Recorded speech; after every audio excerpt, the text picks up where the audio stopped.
प्रभु राम देव भगवान अल्लाह खुदा ईश आदि नाम एक ही शक्ति के हैं। वो कैसा है, कहां है, कैसे मिलता है, किसने देखा है? ये प्रश्नवाचक चिन्ह पूर्ण रूप से हटाने के लिए अवश्य सुनिए जगत गुरु तत्वदर्शी संत रामपाल जी महाराज के अमृत वचन, सर्व पवित्र धर्मों के पवित्र शास्त्रों के आधार पर।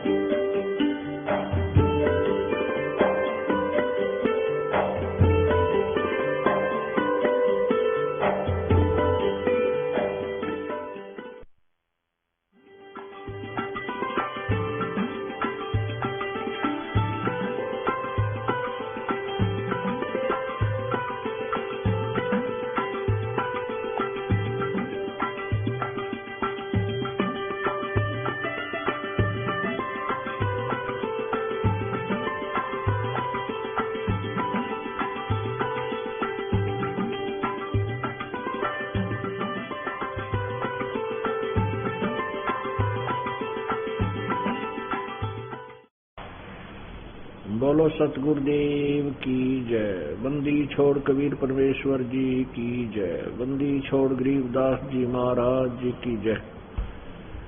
स्वामी रामदेवानंद जी गुरु महाराज जी की जय।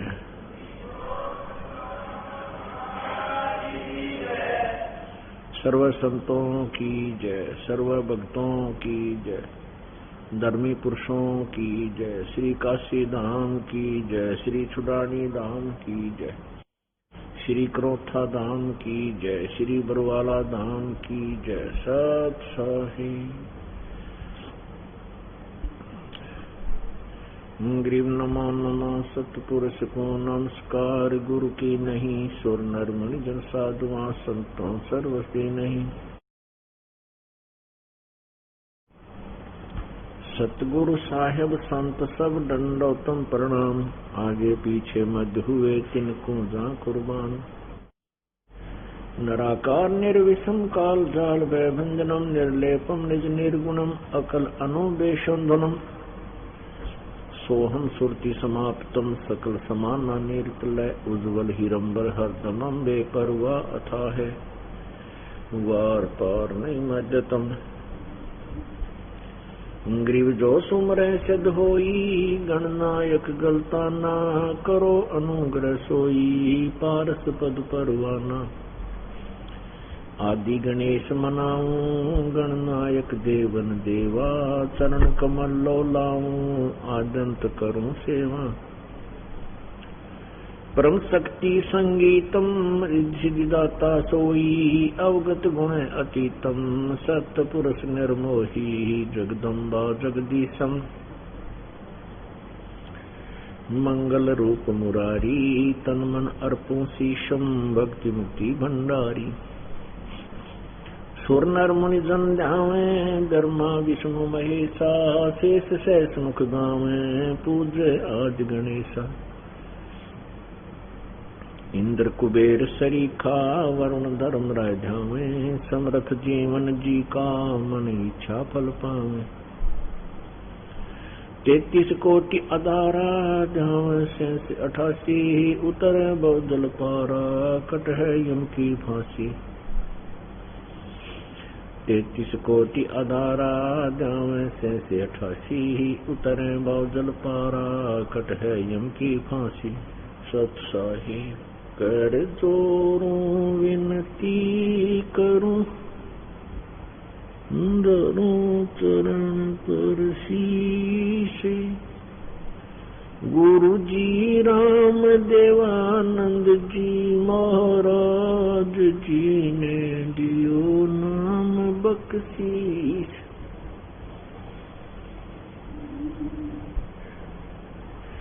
कोटि कोटि सिजदा करूं कोटि कोटि प्रणाम। चरण कमल में राखियो मैं बांधी जान गुरु।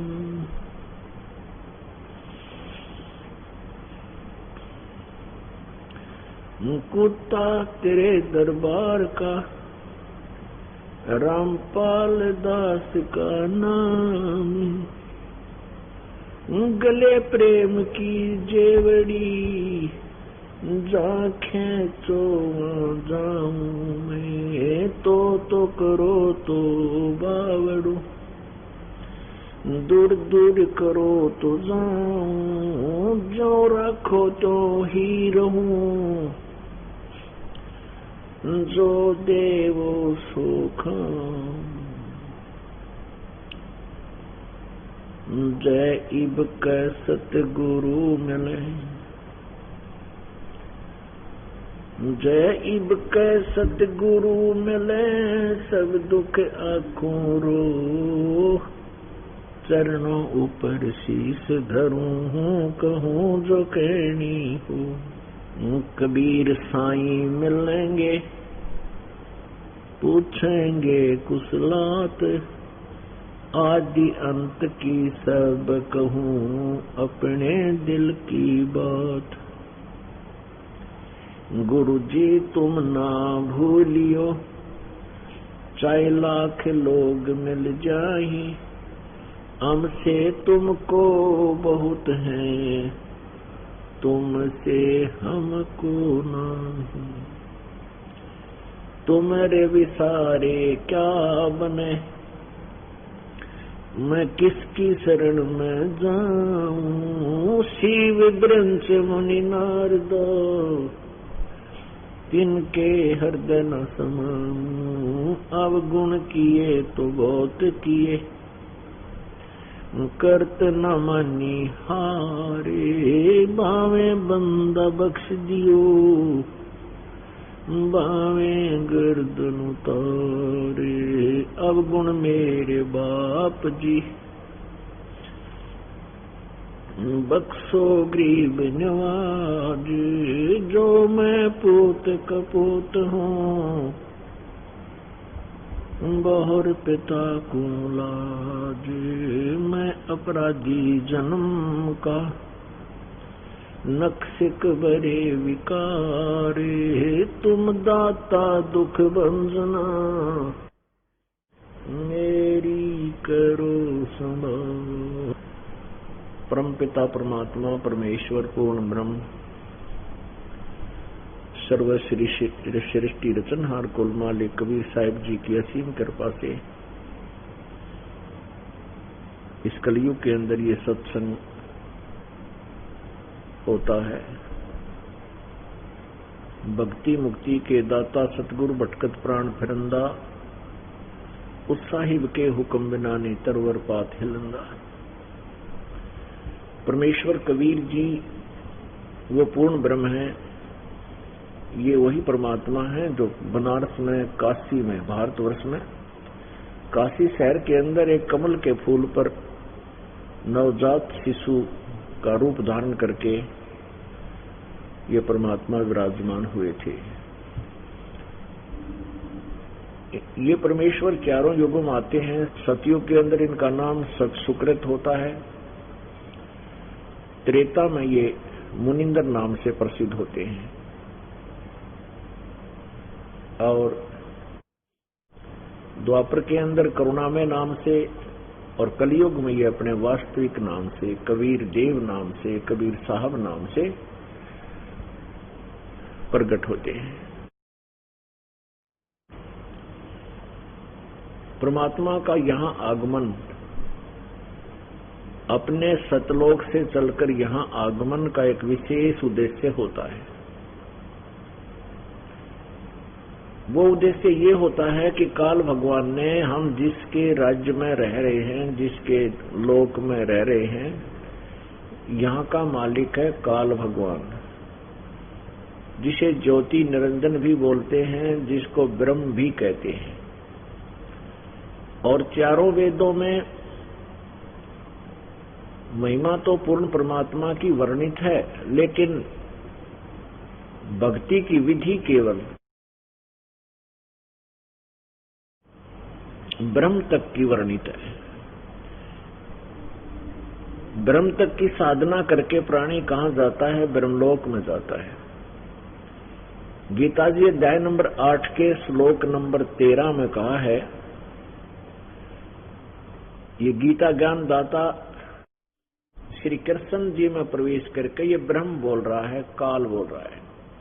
ये कहता है कि मुझ ब्रह्म का केवल एक ओम मंत्र है, ओम इति एकाक्षरम ब्रह्म व्यवहारन माम अनुसमरण यह परियाति तजंदेहम सयाति परमाम गति। मेरा एक ओम मंत्र है मुझ ब्रह्म का एक ओम अक्षर है। उच्चारण करके जो सुमन करता हुआ शरीर त्याग कर जाता है, वो इस ओम नाम के जाप से मिलने वाली जो गति है उस परम गति को प्राप्त होता है। ब्रह्म की साधना से कहां जाते हैं? ब्रह्म लोक में जाते हैं। गीता जी अध्याय नंबर 8 के श्लोक नंबर 16 में कहा है कि अर्जुन, ब्रह्म लोक पर्यंत ये सभी लोग पुनरावर्ती में हैं। पुनरावर्ती का अर्थ है कि वहां गए हुए भी अपने पुण्य अक्षीण होने पर, ब्रह्म लोक में गए हुए साधक भी पुण्यों के अक्षीण होने पर वापस कर्म आधार से स्वर्ग और इस मृतलोक में आते हैं। नरक में, मृतलोक में जब इसके पुण्य समाप्त हो जाती हैं तो ऐसे ये चक्कर लगाते हैं, अर्थात इसको पुनरावर्ती बोलते हैं, यानी जन्म मृत्यु बनी रहती है। इसलिए गीता जी अध्याय नंबर 15 के श्लोक नंबर 4 में कहा है कि जब तुझे तत्व ज्ञान प्राप्त हो जा, उस तत्व ज्ञान के प्राप्ति के पश्चात परमेश्वर के उस परम पद की खोज करनी चाहिए, जहां जाने के बाद साधक फिर लौटकर संसार में कभी नहीं आते। अर्थात जिनका पूर्ण मोक्ष हो जाता है, जन्म मृत्यु सदा के लिए समाप्त हो जाती है और वो सतलोक में चले जाते, सनातन परमधाम में पहुंच जाते। वहां ऐसी ही सृष्टि है, वहां किसी प्रकार का कोई दुख नहीं, वो 5 तत्वों से बना हुआ वहां बॉडी नहीं है, वहां केवल नूर से बनी हुई बॉडी है, शरीर है, जिसमें किसी प्रकार का कोई भी रोग, टेंशन आदि नहीं होते। गीता जी अध्याय नंबर 15 के श्लोक 4 में स्पष्ट किया है कि उसके पश्चात उस परम पद परमेश्वर की खोज करनी चाहिए, जहां जाने के बाद साधक फिर लौटकर संसार में नहीं आते। और जिस परमात्मा ने सृष्टि की रचना की है, अर्थात जिससे संसार रूपी वृक्ष की प्रवृत्ति विस्तार को प्राप्त हुई है, अर्थात जिसने सृष्टि रचना की है,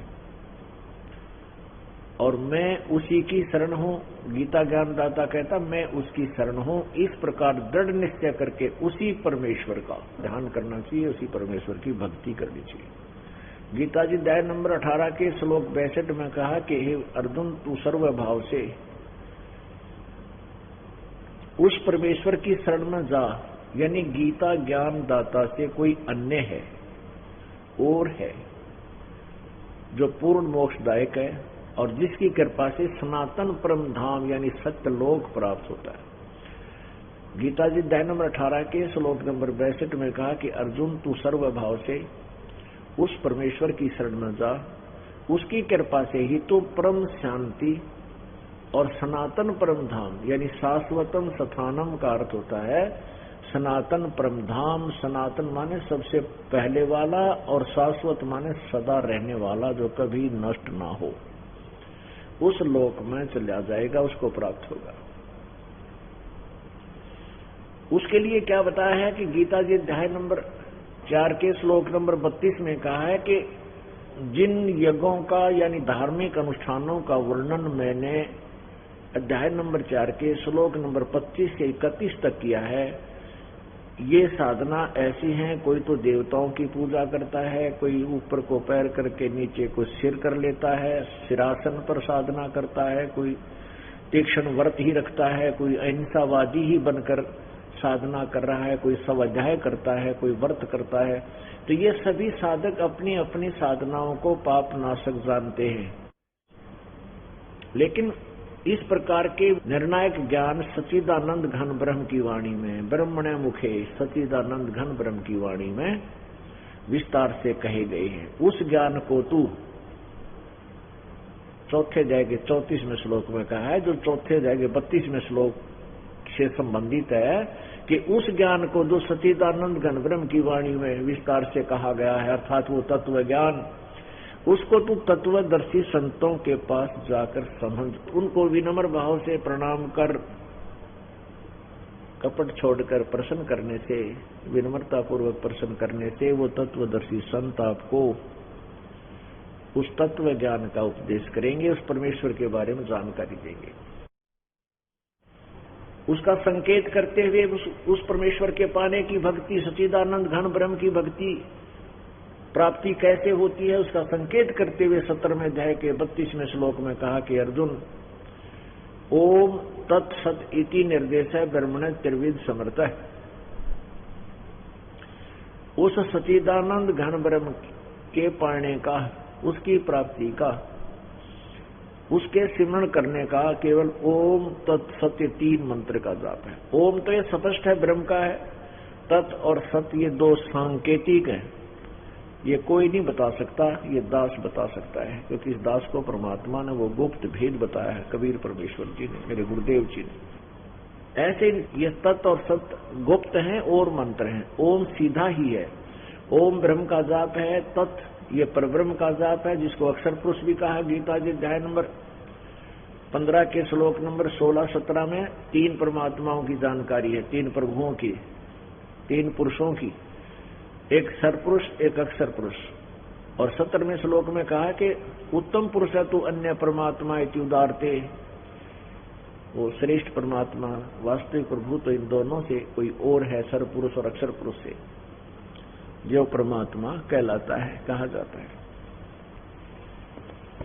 और वही तीनों लोकों में प्रवेश करके सबका धारण पोषण करता है, स अव्यय ईश्वर है, वो वास्तव में अविनाशी परमात्मा है।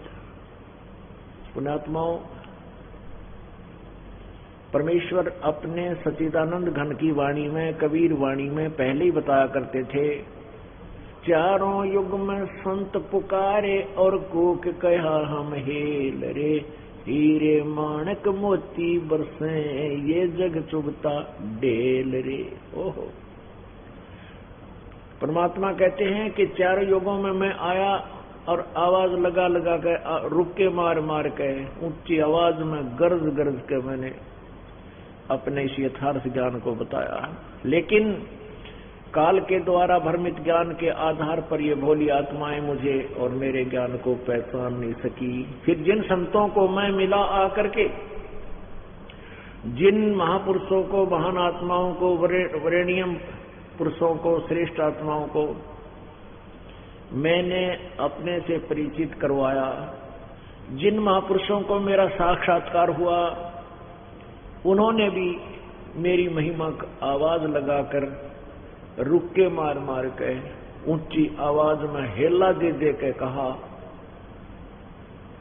परमात्मा की वाणी में, चारों युग में संत पुकारे और कूक कहा हम हेल रे, हीरे माणक मोती बरसे ये जग चुगता डेल रे। तत्व ज्ञान मोक्ष रूपी हीरे और मोतियों की हम वर्षा कर रहे हैं, यथार्थ ज्ञान की, यथार्थ नाम भक्ति विधि की,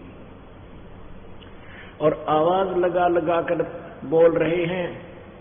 लेकिन ये भ्रमित आत्माएं डड़े ढो रहा है, डड़े इकट्ठे कर रहा है, कंकर पत्थर इकट्ठे कर रहा है। ये जन्म और मृत्यु 84 लाख योनियों में भ्रमने की साधनाएं करके ये डड़े ढो रहा है, यानी कंकर पत्थर इकट्ठे कर रहा है। परमेश्वर कबीर जी कहते हैं, 16 शंख पर हमरा तकिया, गगन मंडल के जिंदा, हुक्म हिसाबी हम चल आए, काटनियम का फंदा। अमर करूं सतलोक पठाऊं, ताते बंदी छोड़ कहाऊं, बंदी छोड़ हमारा नामम, अजर अमर है अस्थिर ठामम। ओह, सिंपल लैंग्वेज में कितनी प्यारी भाषा बोली है परमात्मा ने कि बंदी छोड़ हमारा नामम, हमारा नाम बंदी छोड़ है। किस लिए? अमर करूं सतलोक ले जाऊं, ताते बंदी छोड़ कहां। अमर करूं, यहां से तेरा जन्म मृत्यु का सदा के लिए झंझट मिटा दूं, सतलोक भेज दूं तुझे। इसलिए मैं बंदी छोड़ काल के बंधनों से, काल के कर्म रूपी भी रस्सों से, बंधनों से, शिकंजों से तेरे को छुटवा दूंगा। काल ने हमें कर्म प्रदान करके जैसा कर्म करेगा वैसा फल मिलने के आधार से हमें यही रोक रखा है।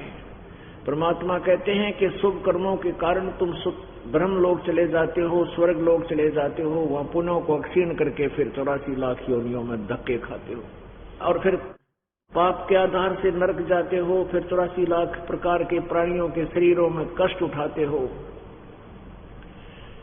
अब परमात्मा कहते हैं हम बंदी छोड़ हैं। कैसे हैं? कि तुम्हारे पुण्य जो होंगे उनको सुरक्षित रखेंगे और तुम्हारे पापों को नाश कर देंगे। जब तुम्हारे पाप नष्ट हो जाएंगे, पुण्य बढ़ जाएंगे, तो हम इसका प्रतिफल इस काल के लोक में प्राप्त नहीं करेंगे, हम सतलोक में जाएंगे, इसका ऋण उतार देंगे।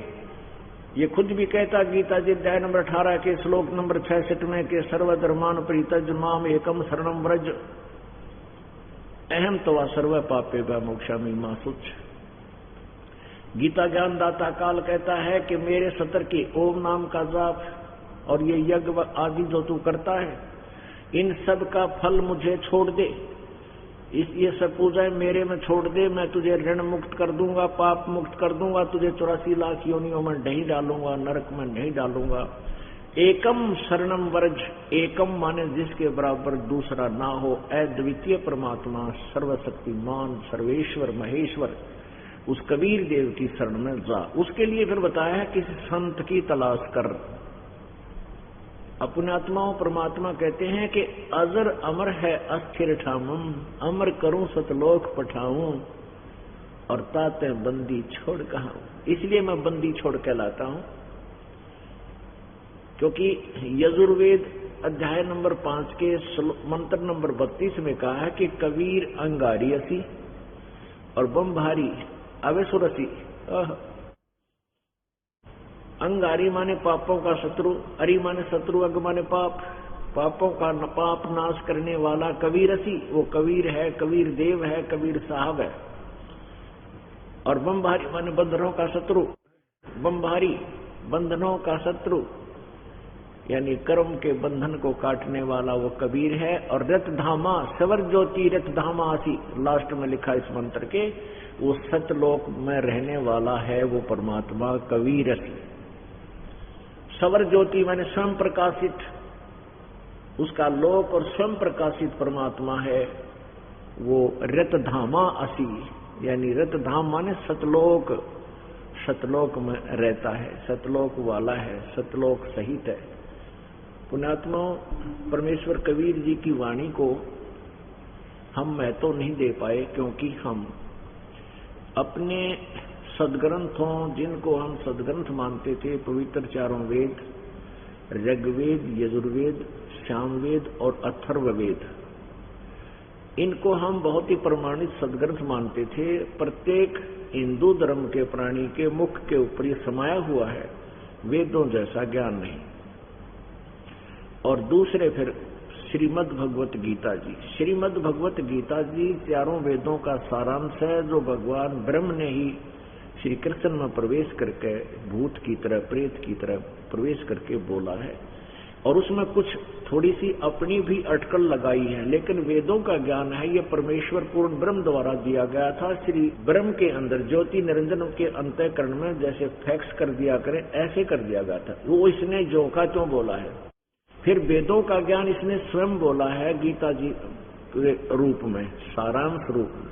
और उसके बाद पवित्र हिंदू धर्म के अनुयायी पवित्र 18 पुराणों को भी समांतर आदर की दृष्टि से और देखते हैं तथा उनको भी ऑथेंटिक मानते हैं, वास्तविक ज्ञान युक्त मानते हैं।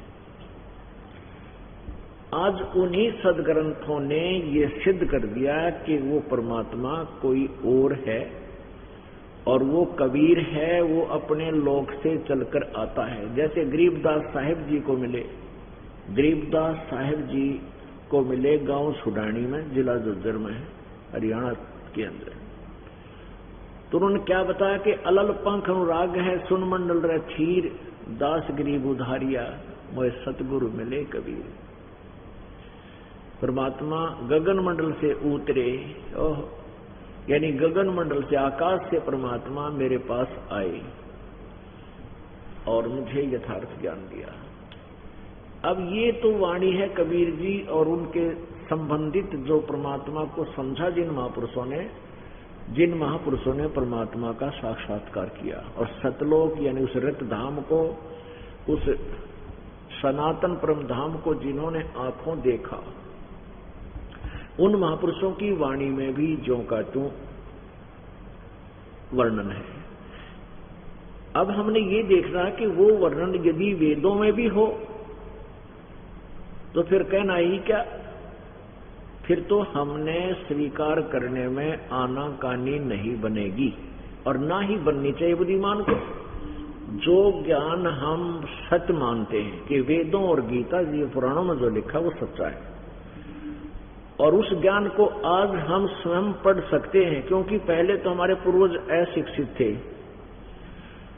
और संस्कृत भाषा के जानने, पढ़ने, बोलने का अधिकार केवल एक वर्ग को था जिसको ब्राह्मण बोलते थे, और वो ब्राह्मण वर्ग वेदों को और गीता जी को, पुराणों को ठीक से समझ नहीं सका। हालांकि व्यास जी 18 पुराणों के राइटर हैं, श्री वेद व्यास जी, वो भी पुराणों के ज्ञान से पूर्ण परिचित नहीं थे, राइटर अवश्य थे। राइटर का क्या अर्थ होता है कि ये आध्यात्मिक शक्ति ऐसी होती है जैसे काल भगवान ने गीता जी बोली थी रणस्थल पर और बाद में वेद व्यास जी में प्रवेश करके वो लिपिबद्ध कर दी 18 अध्याय बनाकर। इसी प्रकार व्यास जी में प्रवेश करके इस काल ने जो भी वार्ता जिस जिस ऋषि संत की हुई थी आपस में, वो सारी ज्यों की तो लिख दी और उसको 18 पुराण बना दिया। वैसे तो ये पुराणों का ज्ञान एक ही बोध माना जाता है, 18 पुराणों का ज्ञान एक ही बोध है और उसका मूल ज्ञानदाता श्री ब्रह्मा जी हैं। ब्रह्मा जी से सुनकर ज्ञान आगे ऋषियों ने आपस में कुछ अटकलें लगाई, एक दूसरे से प्रश्नोत्तरी की और फिर अपना अनुभव जोड़ दिया। उस ऋषि के नाम से फिर वो ज्ञान बढ़ता चला गया। जैसे विष्णु पुराण का ज्ञान श्री पाराशर जी ने बोला और कुछ अपना अनुभव, कुछ ब्रह्मा जी से सुना हुआ। ऐसे ही इनके अलग अलग वक्ता हैं, लेकिन राइटर एक ही है।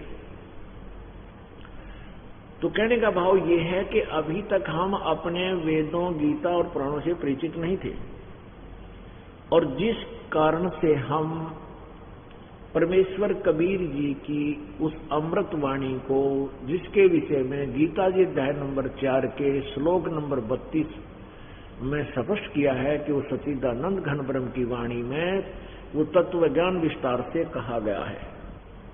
अब गीता जी अध्याय नंबर 4 के श्लोक नंबर 34 में कहा कि उस तत्व ज्ञान को जो 32 में कहा है, तत्वदर्शी संतों से पूछ। गीता ज्ञानदाता कहता मैं उस ज्ञान से परिचित नहीं हूं। अपने आत्माओं, गीता जी अनुवाद करने वालों ने अध्याय नंबर 4 के और श्लोक नंबर 32 में जो ब्रह्मणे मुखी शब्द है उसका अर्थ गलत किया है। उन्होंने ब्रह्मणे का अर्थ कर दिया वेद और मुख्य का अर्थ कर दिया वाणी, वेद की वाणी, जबकि इसका अर्थ होना चाहिए सच्चिदानंद घन ब्रह्म की वाणी, क्योंकि यही अनुवाद करता गीता जी अध्याय नंबर 17 के श्लोक नंबर 23 में ब्रह्मणे का अर्थ सच्चिदानंद घन ब्रह्म कर रहे हैं। तो यहां ये विचलित हो गए क्योंकि ब्रह्म का अर्थ वेद नहीं हो सकता। जैसे ब्रह्म माने भगवान, परमात्मा, प्रभु, पुरुष, और वाणी और वेद जो होते हैं वो परमात्मा का विधान है। जैसे हमारे देश का संविधान है, हमारे देश का संविधान है और उसका संविधान को लागू करने वाला, मेंटेन करने वाला राजा होता है। यदि राजा का अर्थ कोई संविधान करता है तो व्यक्ति विचलित है, उस लेख को समझ नहीं रहा जहां पर ऐसी कोई व्याख्या है। तो ब्रह्म तो समझो प्रभु है, ब्रह्म का अर्थ वेद करना न्याय संगत नहीं है। ये इनकी नासमझी है, अज्ञानता है। तो यहां इन्होंने ब्रह्मणे का अर्थ वेद लिख दिया। वेद नहीं होना चाहिए। यहां पर सच्चिदानंद घन ब्रह्म की मुख्य माने उनके मुख द्वारा, मुखारविंद से उच्चरित वाणी, उसको मुखवाणी, सच्चिदानंद घन ब्रह्म के मुख से उच्चरित वाणी में, अर्थात कबीर वाणी में विस्तार से कहे गए हैं। उस ज्ञान को समझो, तत्वदर्शी संतों के पास जाकर समझो। अपने आत्मा,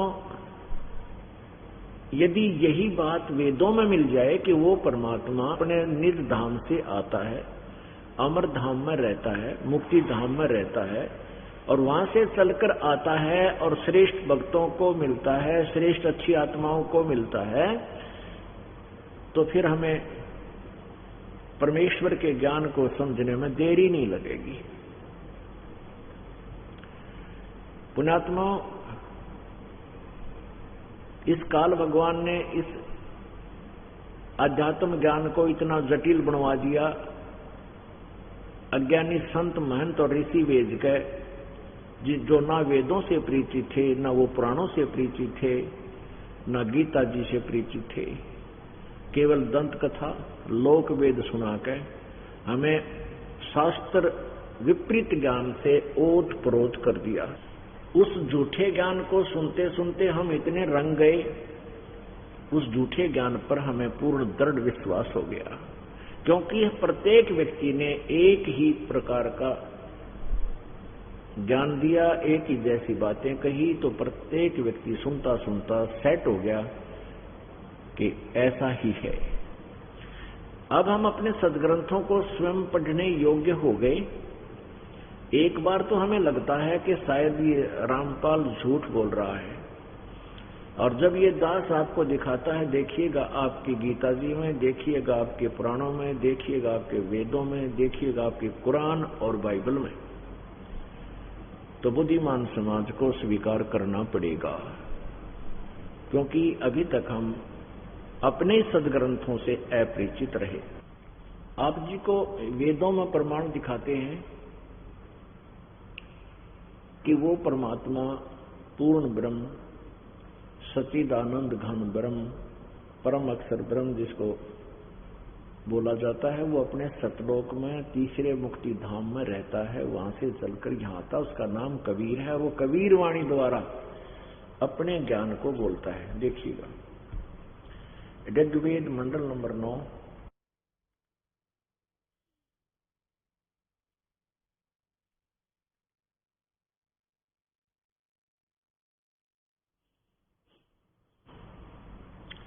प्रकाशक है सार्वदेशी कार्य प्रतिनिधि सभा, महर्षि दयानंद भवन, रामलीला मैदान, नई दिल्ली 2। ये इनके फोन और फैक्स नंबर है, ईमेल भी है। इन्होंने लिखा ऋग्वेद आर्य भाषा भाष्य महर्षि दयानंद सरस्वती कृत। वैसे ये 9 और 10 मंडल दयानंद द्वारा अनुवादित नहीं है। मुद्रक है Prince offset printers, 1510 Pataudi house, Daryaganj, नई दिल्ली। अब यहां थोड़ा सा कंसेप्ट ये क्लियर करना आवश्यक हो गया कि ये आर्य समाज के आचार्य ये झूठे भी निरे हैं। इन्हें शर्म भी नहीं आती, झूठ बोलते आना, तुम के बकवाद कर रहे हो, क्या लिख रहे हो।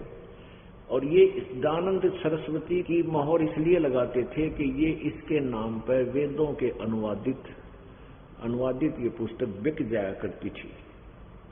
जबकि ये अनुवाद दयानंद का नहीं। अगर दयानंद ने ये अनुवाद किया तो भट्ठा बैठा जाता है, किसी प्रकार भी समझ में नहीं आती। क्योंकि ये दास यदि आपको इनका अनुवाद करके दिखाए कि ये मेरा अनुवाद ऐसा है, महर्षि जी का ऐसा, तो आप नहीं मान सकते। आपके मन में एक धारणा बनी हुई थी कि बड़े विद्वान थे, बड़े पहुंचे हुए थे, बड़े समाधि लगाकर वेदों के अर्थ किया करते थे। ये टट्टू करा करता, इसने क्या है का भी नहीं दे रहा था। इसके द्वारा अनुवाद किया हुआ दिखाता हूं एक सेंटेंस थोड़ा सा, जिसका सिर पैर भी नहीं है। ये तो इसे अनुवाद किया करता। ये देखना, ये यजुर्वेद, ये है दानंद सरस्वती द्वारा किया हुआ यजुर्वेद। ये पूरा का पूरा इस दानंद जी ने ही अनुवाद किया है, महर्षि दानंद ने। महर्षि तो इसके लिए बोलना पड़ेगा, बाकी महर्षि नहीं था यो, ना तो पहचान नहीं सकोगे कि किसके बारे में जानकारी दी जा रही है। देखो, प्रकाशक है सार्वदेशिक कार्य प्रतिनिधि सभा 2/5 महर्षि दानंद भवन, रामलीला मैदान, नई दिल्ली। यजुर्वेद आर्य भाषा भाष्य संपूर्ण 40 अध्याय, यानी पूरा का पूरा महर्षि दयानंद सरस्वती कृत। ये ठीक है, अनुवाद इसने किया है। मुद्रक है Prince offset printer 1510 Pataudi house, Daryaganj, नई दिल्ली। इतने ये फोन नंबर है। ये किसे अनुवाद किया करता है? देखो, 5वें अध्याय का और प्रथम मंत्र देखिएगा।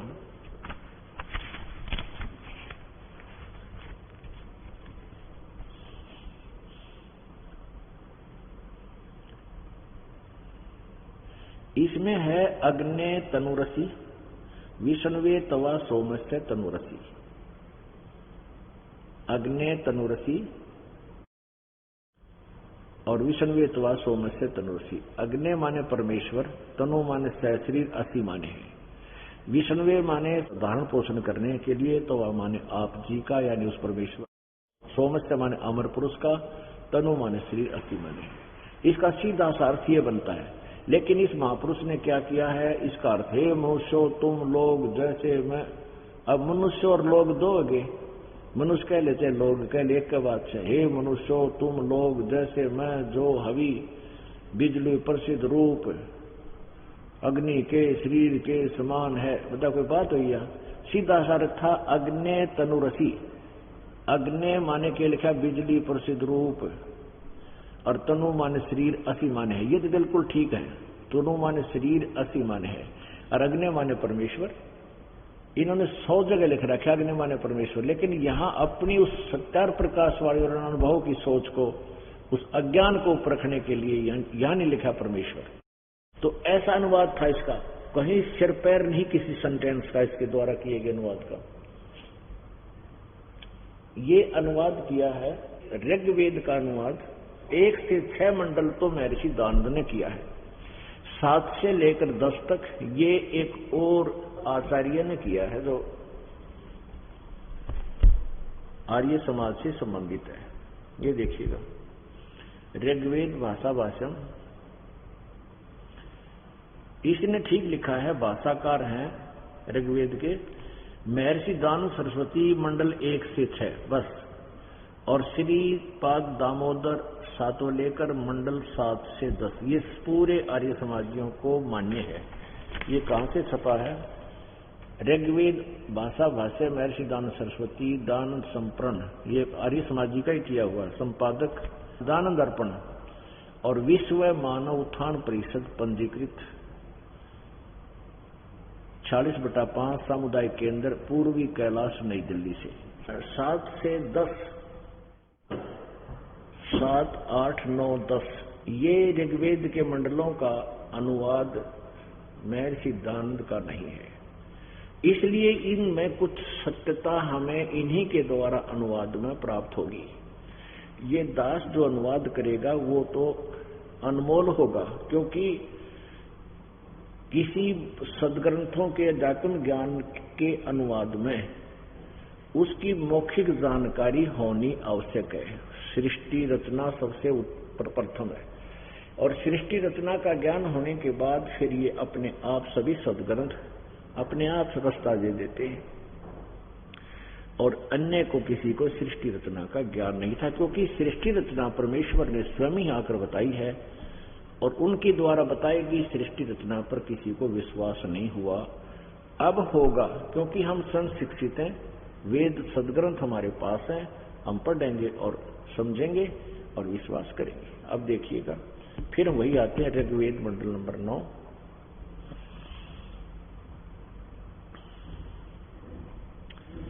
ये दानंद सरस्वती द्वारा नहीं अनुवादित है, फिर भी ये प्रकाशक यही हैं आर्य समाज वाले, और ये मान्य है इनको। प्रकाशक है सार्वदेशीय कार्य प्रतिनिधि सभा, महर्षि दान भवन, रामलीला मैदान, नई Delhi. Phone and fax number इतने थे। और ये मुद्रक है prints offset printers 1510 Pataudi house, Daryaganj, नई दिल्ली। ऋग्वेद मंडल नंबर 9 सूक्त नंबर 96 यानी 96। इसके मंत्र नंबर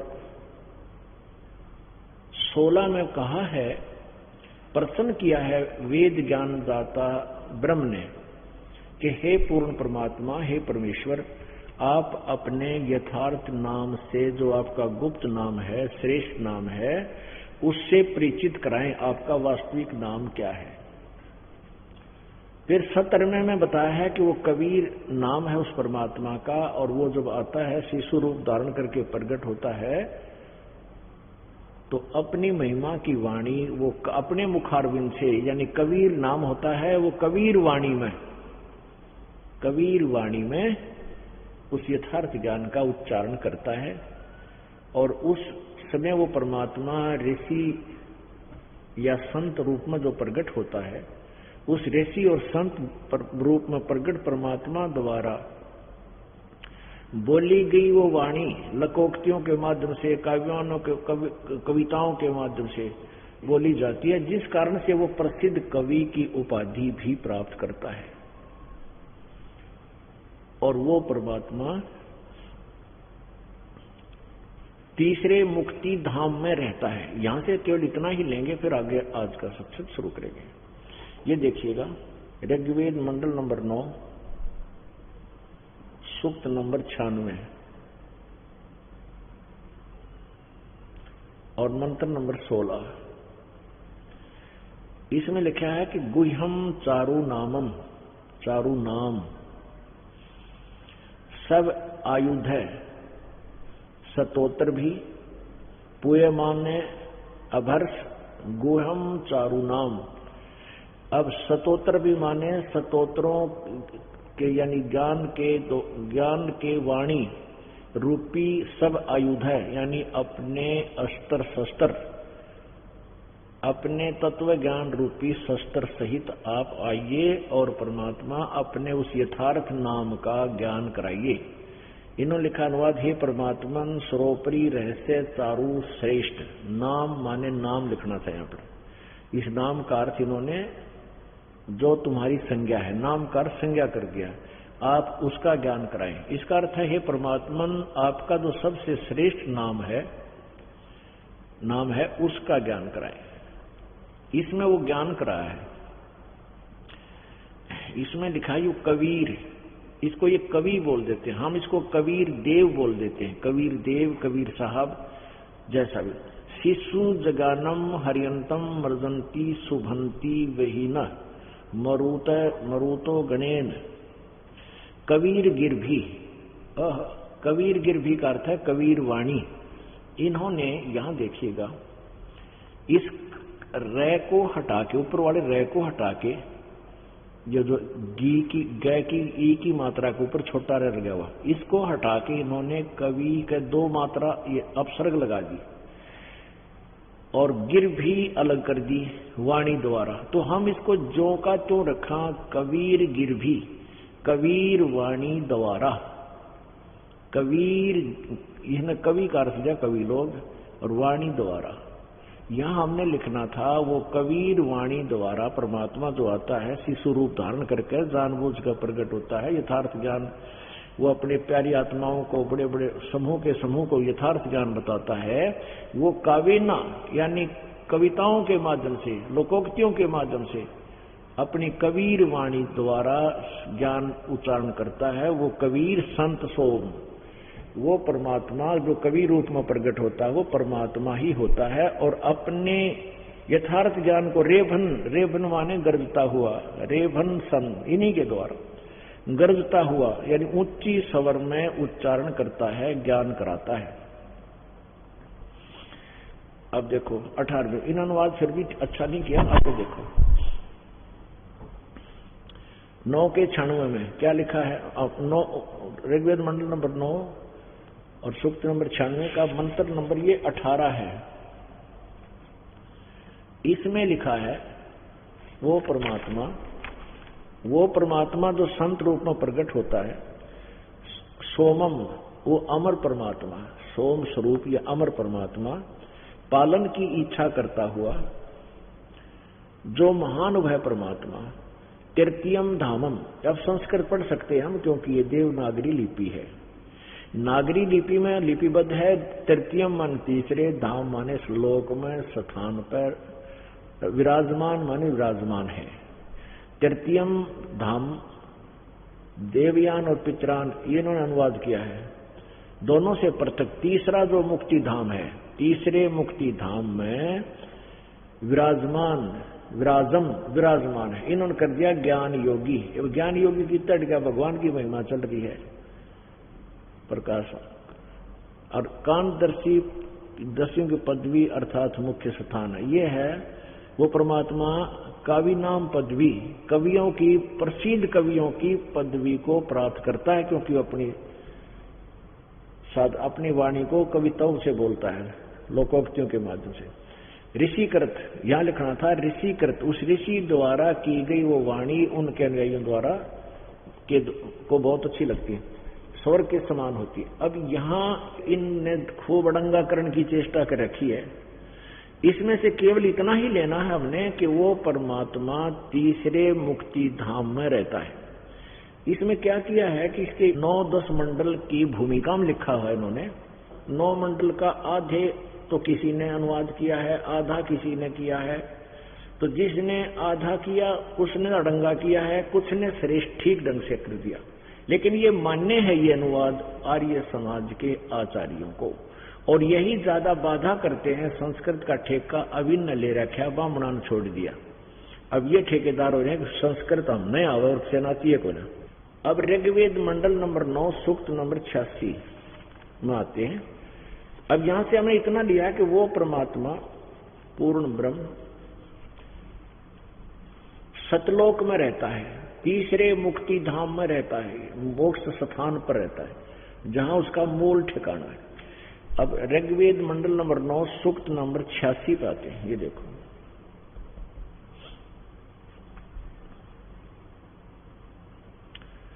ऋग्वेद मंडल नंबर 9 सूक्त नंबर 86, इसका मंत्र नंबर 26।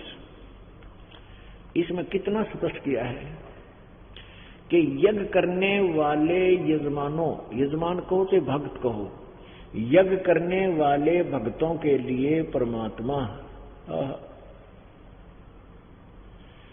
सब रास्तों को सुगम करता हुआ उनके विघ्नों को यानी संकटों को मर्दन करता है, नष्ट कर देता है, उनके संकटों को समाप्त करता है और उनको पवित्र करता हुआ भक्तों को, और अपने रूप को सरल करता हुआ। यानी परमात्मा का वास्तविक रूप तो करोड़ सूर्य मिला दे, करोड़ चंद्रमा मिला दे, तब भी एक रोमकूप की शोभा अधिक है। हम देख नहीं सकते इतने तेज को चरम दृष्टि से। परमात्मा अपने रूप को हल्का तेज पुंज का बना करके यहाँ प्रकट होते हैं, तब हमें वो ज्ञान देते हैं। क्या उद्देश्य रखते हैं देखिए, अपने रूप को सरल करता हुआ वह कांतिमान परमात्मा कबीर, इन्होंने क्या कर दिया ये देखो,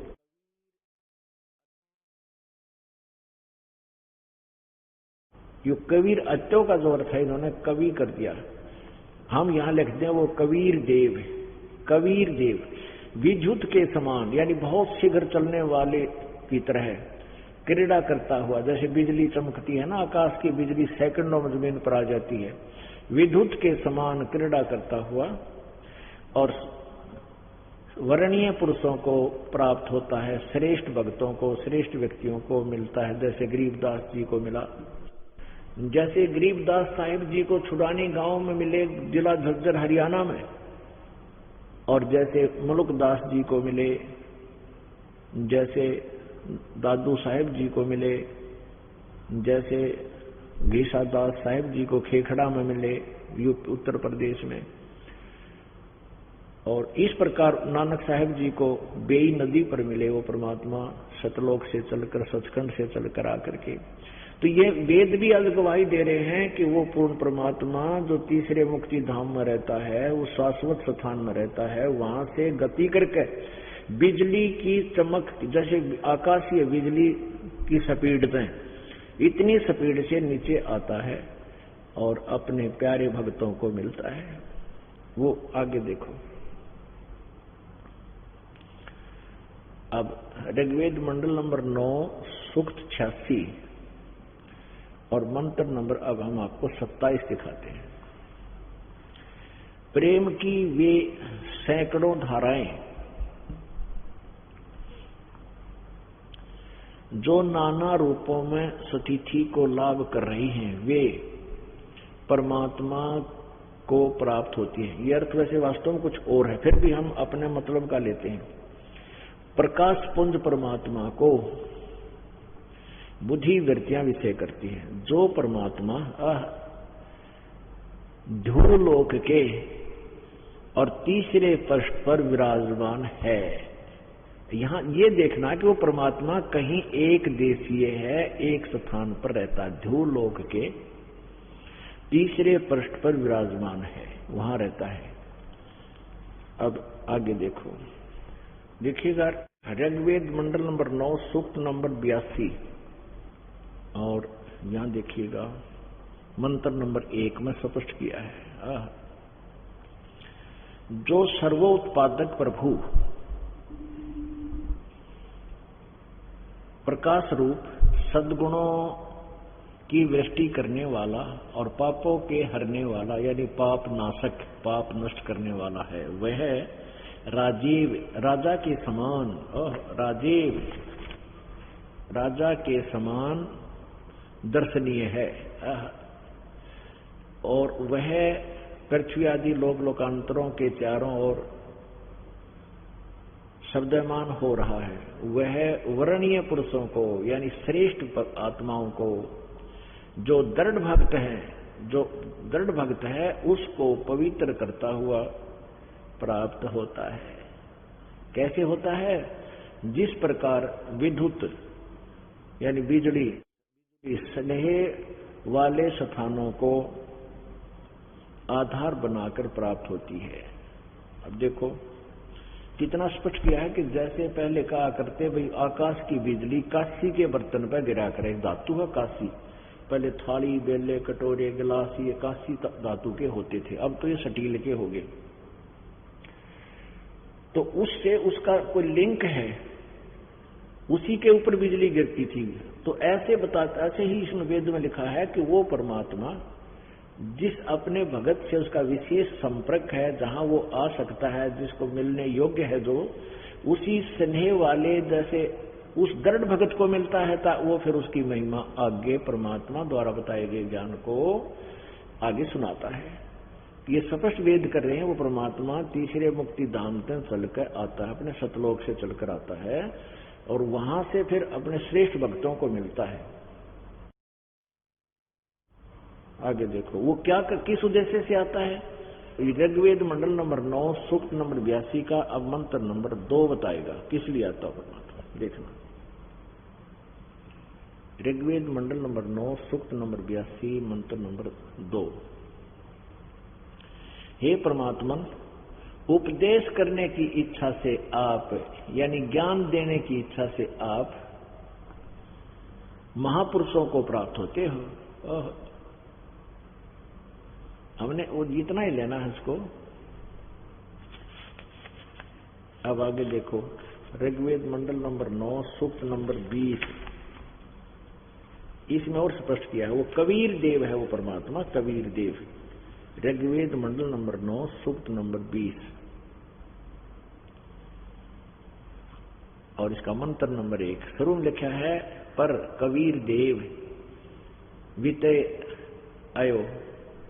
कबीर देव, वो कबीर साहब, हम उसको कबीर साहब कहने लगे। कबीर देव माने साहब, कबीर माने कबीर, हम कबीर साहब कहने लगे। अब बरस करके कबीर लिखने लगे, बड़ी की मात्रा लागे।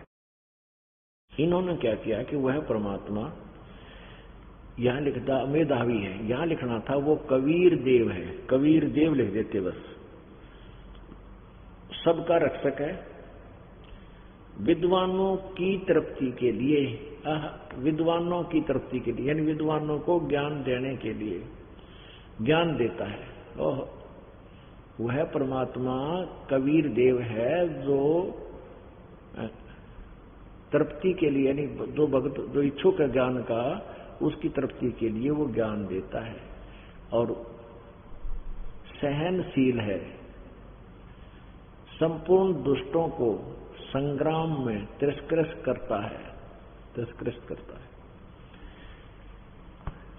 अपने आत्माओं, इतना कुछ ये भूमिका बनी है आज के सत्संग की, जो दास आपको सुनाना चाहता है। क्या सुनाना चाहता है कि सच्चिदानंद घन ब्रह्म ने अपनी वाणी में क्या बताया है।